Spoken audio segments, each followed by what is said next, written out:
Что же нужно сделать, чтобы стать таким же крутым, как Майкл Джордан, Леброн Джеймс или Алексей Швед? Мы узнаем это на открытом первенстве по баскетболу в спортивной школе номер 2.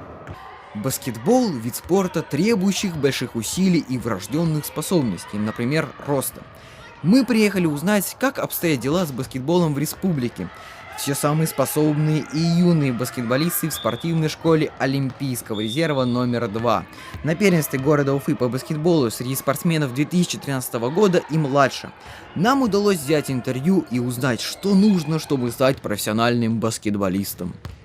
Данила, расскажи про первенство. Первенство проходит очень хорошо. Осталась одна игра на 34-е место. Надеюсь, мы 3-е займем.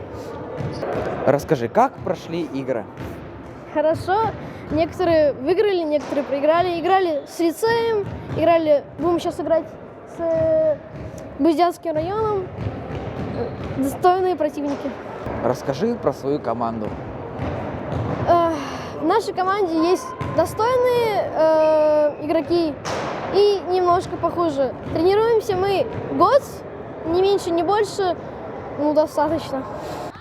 Целостная команда в баскетболе – это 12 человек, и каждый исполняет свою роль. Но во время игры на площадке находится только 5 из них, остальные 7 нужны для замены в течение матча.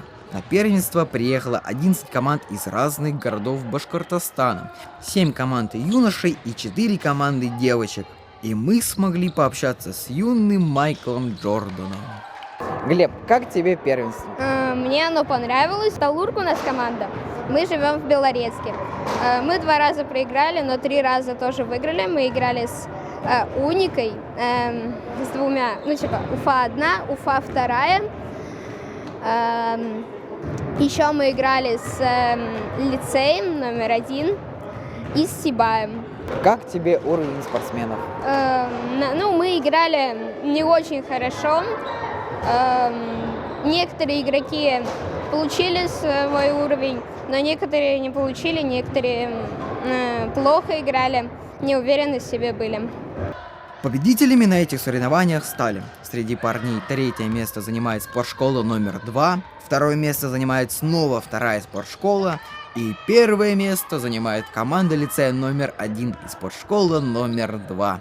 А среди девочек 3-е место и снова 2-я спортшкола. Так, 2-е место занимает команда города Сибай, и 1-е место занимает 2-я спортшкола. Как вы поняли, во 2-й спортивной школе самые сильные баскетболисты. Все ребята получат заслуженные призы и блестящие кубки и медали. Поздравляем! На этом серьезном спортивном состязании все ребята отличились и показали, на что они способны. Пожелаем им больших побед! Оскар Николаев, Исмагил Кудакаев специально для Горы Новостей.